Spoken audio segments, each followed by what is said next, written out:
Cuarto capítulo. Amor y revolución. Mariano Moreno y María Guadalupe Cuenca.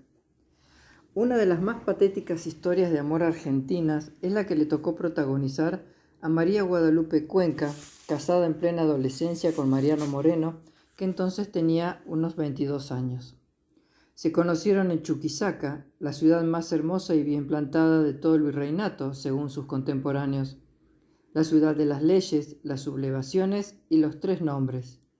Charcas, por la Real Audiencia y la Universidad. La Plata, por ser sede del arzobispo. Y Chuquisaca, antiguo nombre indígena que revelaba la importancia del mundo indio y mestizo que la habitaba junto a la élite hispano-criolla.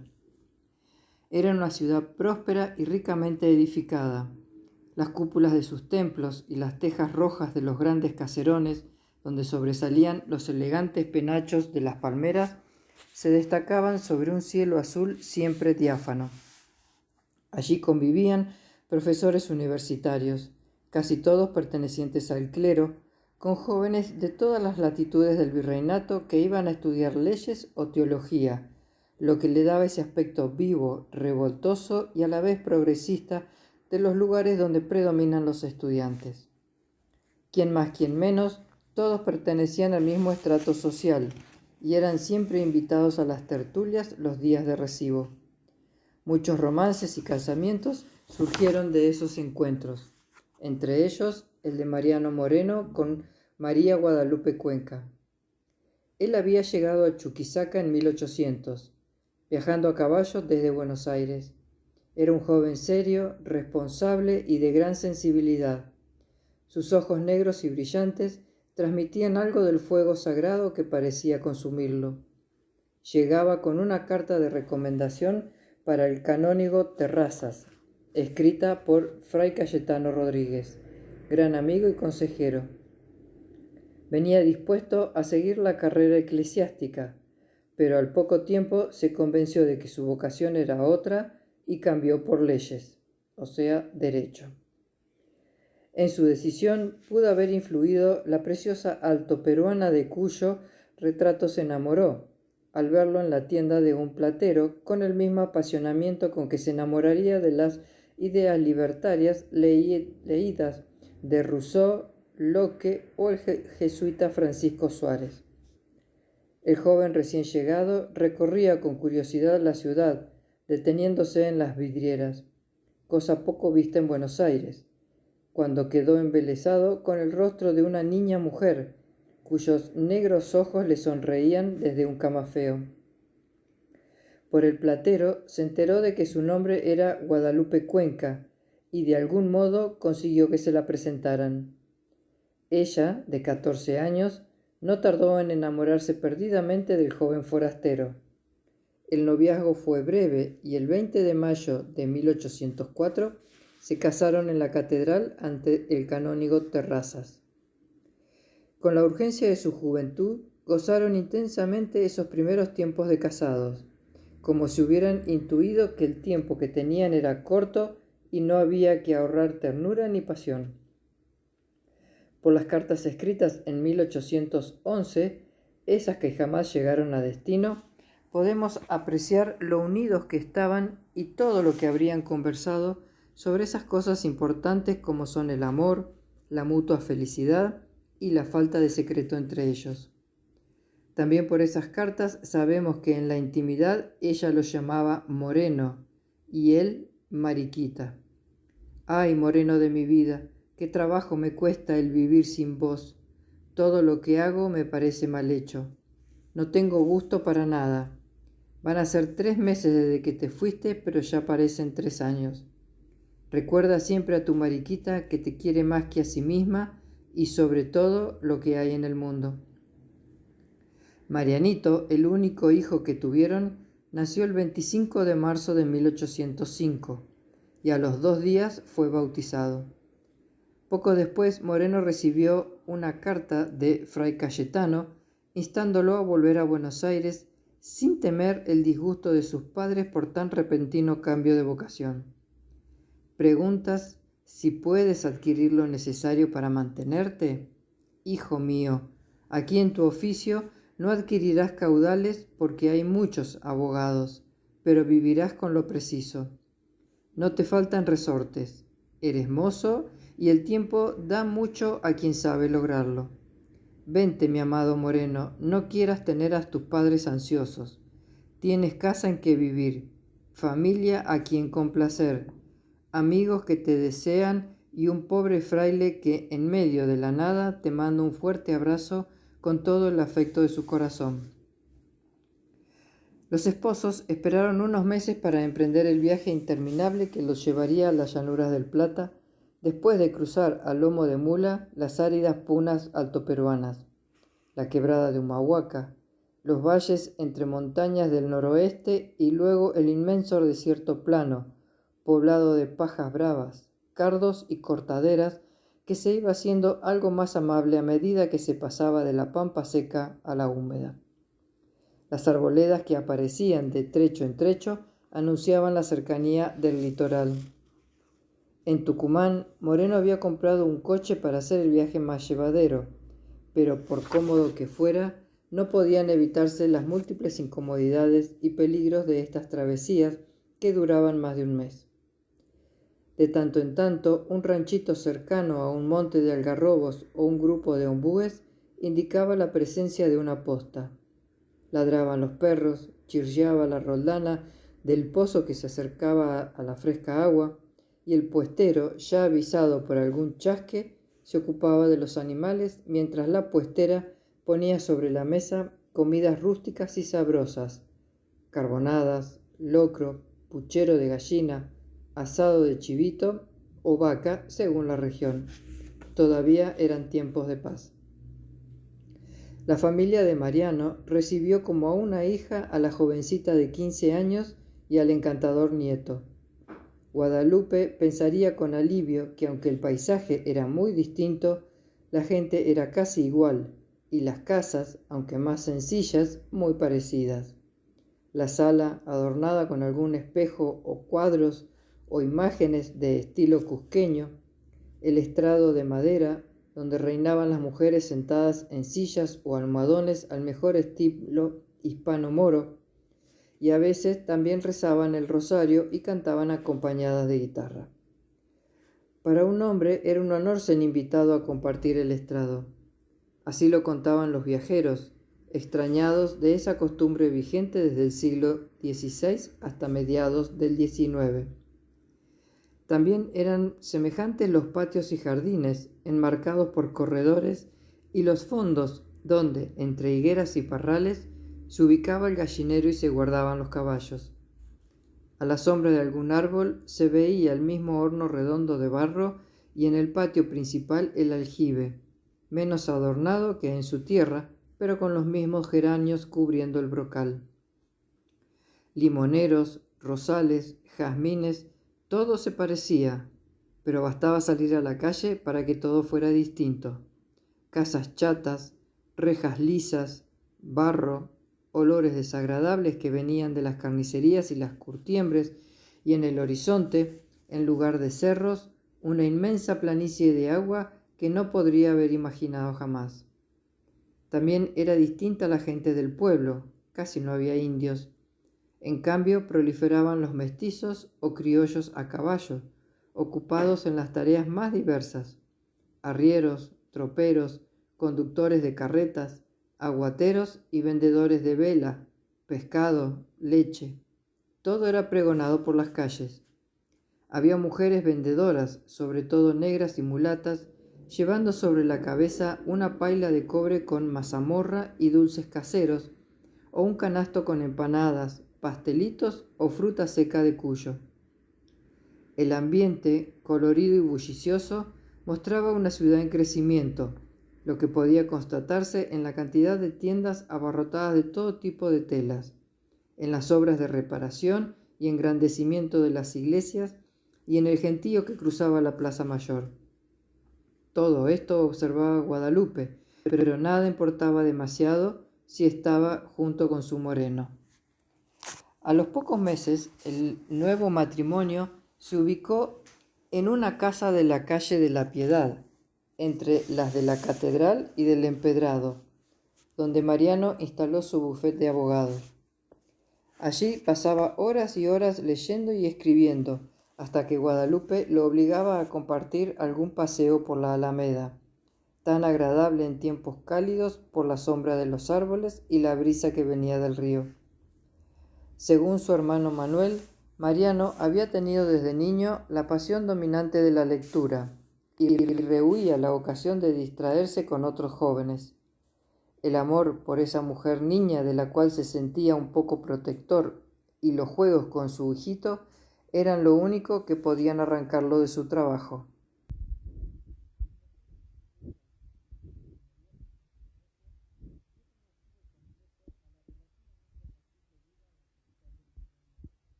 Se unieron en un interés común para expulsar a los invasores.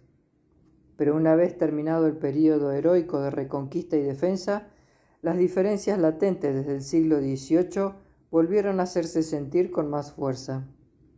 En primer lugar, los funcionarios de la corona española no habían sido capaces de defender militariamente el Río de la Plata. En cambio, los criollos habían demostrado que podían organizarse militarmente y nombrar sus propios gobernantes, como lo hicieron con Santiago de Liniers, héroe de la Reconquista. En otro orden de cosas, la metrópoli estaba quedando chica a sus colonias, a las que no podía proveer de los artículos necesarios, y menos aún comprar toda su materia prima. El comercio, esa necesidad de todos los hombres, empezaba a reclamar sus derechos. Junto con Belgrano, secretario del consulado, Moreno bregaba por la necesidad de abrir el puerto al comercio inglés, aprovechando que en ese momento Inglaterra y España eran aliadas.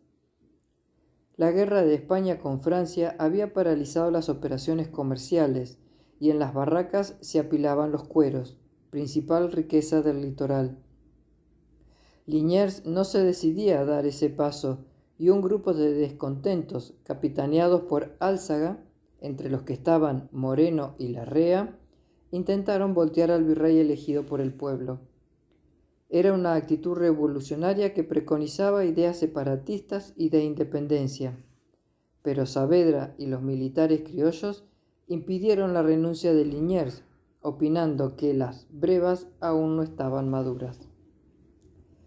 De las conversaciones entre Belgrano y Moreno surgió la representación de los hacendados, pieza clave que convenció al nuevo virrey Cisneros de decretar la libertad de comercio con Inglaterra y los países americanos. Mientras tanto, una sombra de temor iba cubriendo Europa a medida que Napoleón avanzaba con sus conquistas. La noticia de que Carlos IV había abdicado fue el detonante de la gran división que se venía gestando en la sociedad.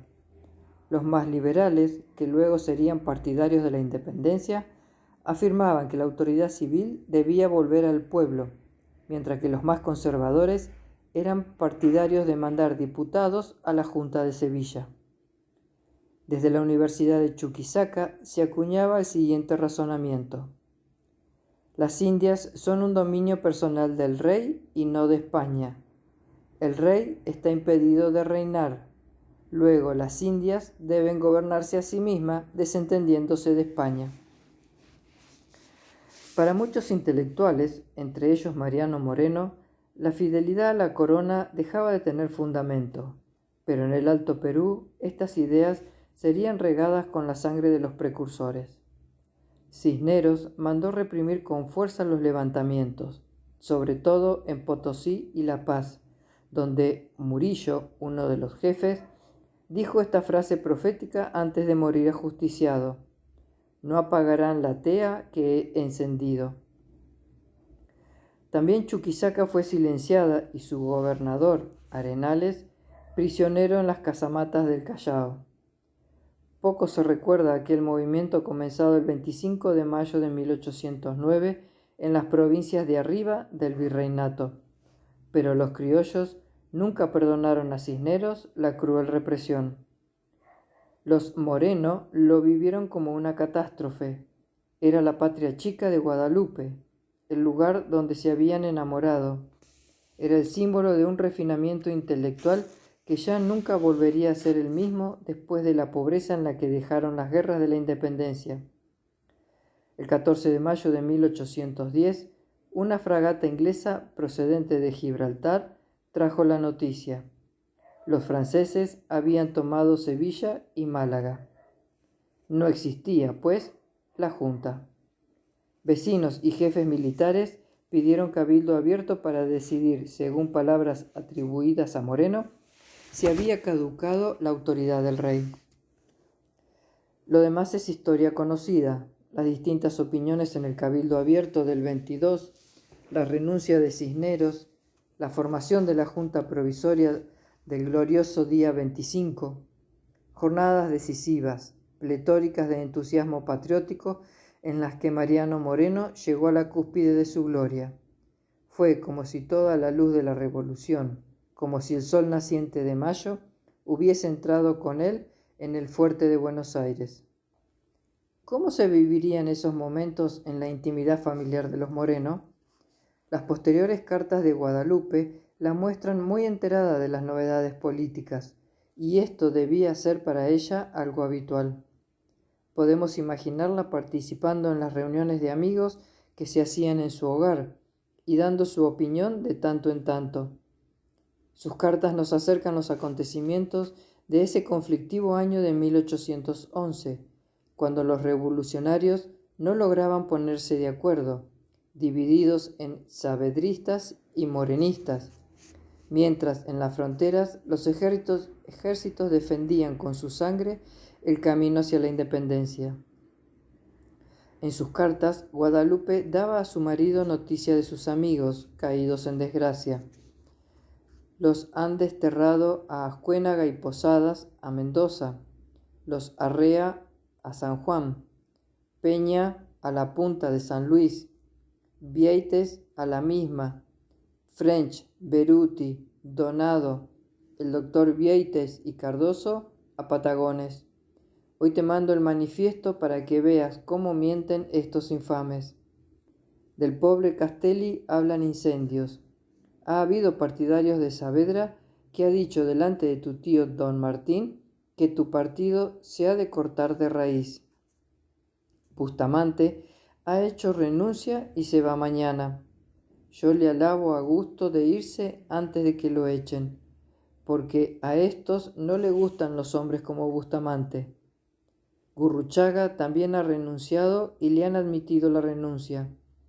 Ocampo ha renunciado y vuelve a ser comandante de Arribeños. El 14 de marzo de 1811 escribía: todos los días nos asustan con helio. Dicen que vienen a bombardear. En la otra banda se han levantado contra los de Montevideo. Salió ahora Moldes con 600 hombres a la otra banda. Vieites estuvo a verme y todos tus amigos a ofrecérseme. Fray Cayetano no te escribe porque anda muy ocupado. Lo han hecho provincial. El 25 de mayo Guadalupe no había querido ir a ningún festejo, porque no tengo el corazón para esto, ni puedo sufrir la presencia de los autores de nuestra separación y enemigos mortales nuestros. Ni parece que vos aprobarais que mientras estés ausente ande yo divirtiéndome. Por todos estos motivos no he salido de mi casa a ninguna función. Sin embargo, se entusiasmaba con los acontecimientos. Ayer a las 11 del día hubo repiques y salvas por la victoria que han ganado los nuestros en Montevideo. Belgrano llegó el 21 y dejó en su lugar a Rondó. En Potosí hubo una revolución y Lobo fue uno de los principales. Te remito la Gaceta para que veas cómo ha sido. Dicen que la causa de haberse metido Lobo en esta revolución es el haber quebrado con Castelli. La expedición dicen que está a orillas del desaguadero. Las citas podrían seguir, porque, como mujer amada, sabía muy bien lo que le interesaba a su hombre y se lo transmitía, a veces con mucho gracejo, como cuando le comentaba: han echado la voz de quien te quitan los poderes, si pudieras volver o mandarme llevar, aunque se metieran los poderes donde no les da el sol. No se cansan tus enemigos de sembrar odios contra vos, ni la gata flaca de los Saturnino deja de hablar contra vos en los estrados y echarme la culpa de todo. Moreno había caído en desgracia ante los saavedristas por sus opiniones revolucionarias, pero lo que más lo perjudicaba ante la sociedad era la desmesura de haber mandado matar a Liniers y a sus compañeros sublevados en Córdoba. Aunque toda la Junta, con excepción del canónigo Alberti, había firmado la sentencia, se culpaba a Moreno de haber sido el ideólogo. Todos los fusilados eran grandes personalidades, desde el gobernador de Córdoba, Gutiérrez de la Concha, hasta los respetables ricos vecinos Victorino Rodríguez y Santiago Allende, pasando por el obispo Orellana y por Joaquín Moreno, funcionario de la Real Hacienda. Fue el error más grande del secretario de la Junta, pero él no lo veía así.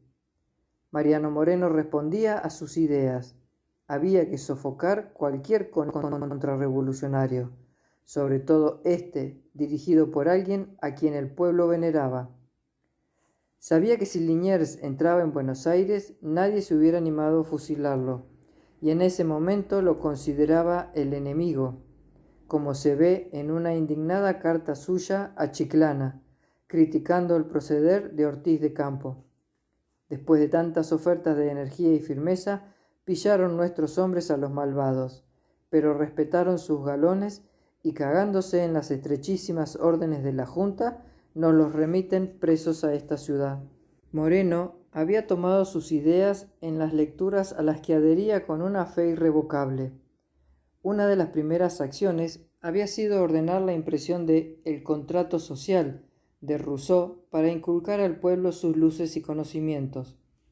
En el prólogo escribió, refiriéndose a las revoluciones contra las monarquías europeas absolutas: los tiranos habían procurado prevenir diestramente este golpe atribuyendo un origen divino a su autoridad, pero la impetuosa elocuencia de Rousseau, la profundidad de sus discursos, la naturalidad de sus demostraciones disiparon aquellos prestigios, y los pueblos aprendieron a buscar en el pacto social la raíz y único origen de la obediencia, no reconociendo a sus jefes como emisores de la divinidad, mientras no mostrasen las patentes del cielo. El 2 de junio de 1810, el secretario de la Junta anticipó la salida de La Gaceta de Buenos Aires, el nuevo periódico semanal que daría a conocer a los ciudadanos las noticias exteriores e interiores que deban mirarse con algún interés, y todas las actividades del gobierno, porque el pueblo tiene derecho a saber la conducta de sus representantes. La misma transparencia que Moreno quería para la Junta la exigía Guadalupe para las acciones de su marido, y así le recordaba repetidas veces, como si sospechara de alguna misión oculta, que éste no le hubiera querido revelar. No dejes de escribirme a menudo, querido Moreno, y basta de guardar secretos a tu mujer, que nadie los callará mejor que yo. No te olvides de las promesas que me hiciste. A través de los artículos de la Gaceta, Moreno había comenzado a exponer un plan político de gran envergadura. Fue el primero en hablar de independencia sin ampararse en la máscara de Fernando VII, como hacían los más conservadores. El ideal de Moreno era una república moderada, fundada en un equilibrio de poderes como en Inglaterra. Pero la medida tomada por toda la Junta y atribuida a él de fusilar a Liniers le dio fama de jacobino, es decir, de extremista de línea dura. A fines del año 10 se fueron ahondando las diferencias entre los más decididos morenistas y los más prudentes saavedristas. El 12 de diciembre llegaron las banderas tomadas de los vencidos en la primera gran victoria de Suipacha, que tanto regocijo trajo a los patriotas. Un banquete en el regimiento de patricios, en el que se tributaron excesivos homenajes a Saavedra y, por error, no se permitió la entrada al secretario de la Junta y a su esposa, provocó el famoso Decreto de Supresión de Honores, verdadero código de moral republicana redactada por Moreno y aprobado por la Junta, que ahondó las diferencias con los saavedristas. Pero el detonante de una colisión esperada fue la decisión de incorporar a la Junta a los delegados del interior, lo que atrasaría la reunión de un Congreso que proclamara la independencia, como urgía Moreno, apoyado por Juan José Paso. Viendo el fracaso de su plan, Moreno renunció el 19 de diciembre. Su renuncia no fue aceptada. En una solución que aparentaba ser una salida digna, pero a la vez alejada a un agudo y peligroso crítico, la Junta lo designó agente diplomático en Londres. El propósito principal de la misión era comprar armas y tratar de negociar un acuerdo secreto con Inglaterra para que protegiera la revolución. Acompañado por su hermano Manuel y por el joven Tomás Guido, Mariano se embarcó el 24 de enero de 1811, dejando una mujer desolada y un pequeño sin padre. Se aumentan mis males al verme sin vos y de pensar morirme sin verte y sin tu amable compañía. Todo me fastidia, todo me entristece, porque tengo el corazón más para llorar que para reír. Procura venirte lo más pronto que puedas, o si no, hacerme llegar, porque sin vos no puedo vivir. Esta era la primera carta escrita por Guadalupe el 14 de marzo, a solo un mes y medio de su ausencia. ¿Podría haber imaginado que el cuerpo sin vida de su adorado marido había sido arrojado al mar hacía ya 10 días? Poco antes de la partida, con refinada crueldad y amparándose en un cobarde anonimato, alguien había hecho llegar a Guadalupe una caja que guardaba en su interior un abanico de luto, unos guantes negros y un velo de viuda. Presagio terrible para cualquiera y doblemente terrible en esas circunstancias. En mayo continuaba Guadalupe en el mismo tono abatido. No tengo día más bien empleado que el que paso escribiéndote, y quisiera tener talento y expresiones para poder decirte cuánto siente mi corazón. Hasta ahora mis pocas salidas se reducen a lo de tu madre. No he pagado visita alguna. Las gentes, la casa, todo me parece triste. Había momentos en que jugaba con la idea de los celos. O quizás ya habrás encontrado alguna iglesia que ocupe mi lugar. No hagas eso, Moreno. Cuando te tiente alguna inglesa, acordate que tenés una mujer fiel a quien ofendés después de adiós. A medida que iban pasando los días, a 4 meses de la partida, ya resultaba un poco extraño no recibir ninguna noticia.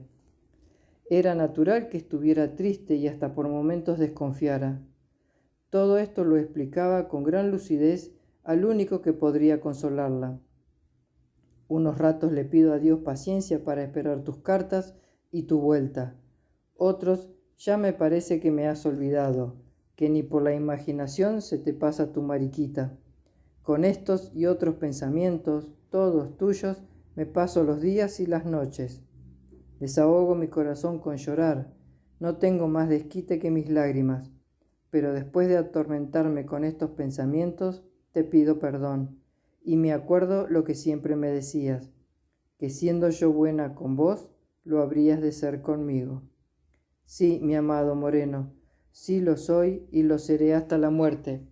Pero mi querido Moreno, si ves en tu comisión es para largo tiempo, mándame llevar. Sabés muy bien la vida de amargura que estoy pasando sin vos. Llorando me paso las noches con el silencio que me parece que mis sollozos han de llegar a tus oídos. Me parece que preguntas de qué lloro, que me das un abrazo. En fin, mi vida, para no molestarte más, conoces lo mucho que te amo para creer todo y mucho más de lo que mi lengua puede explicarte. Trata de expresarle su pensamiento.